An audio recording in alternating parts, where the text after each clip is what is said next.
আসসালামু আলাইকুম। আমি অনেক সময় এভাবে বাটা মশলা দিয়ে মাছ রান্না করি।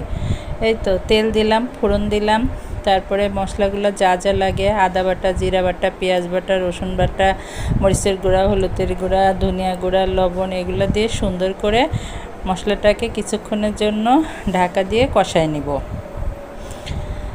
এবার ঢাকাটা উঠায় দেখি এবং কিছুক্ষণ নেড়ে চেড়ে মশলাটা আরেকটু কষাতে হবে।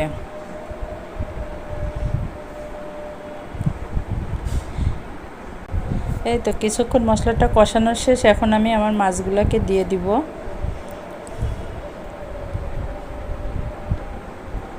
এবার মাছগুলো একটু নেড়ে চেড়ে পানি দিয়ে দিব। তারপরে টমেটো কুচি, কাঁচামরিচ দিয়ে কিছুক্ষণের জন্য মাছটা রান্না করে নিব। এই তো আমার মাছটা রান্না হয়ে গেছে, আমি ঢেলে দেখালাম। ভালো লাগলে এভাবে করে খেয়ে দেখব।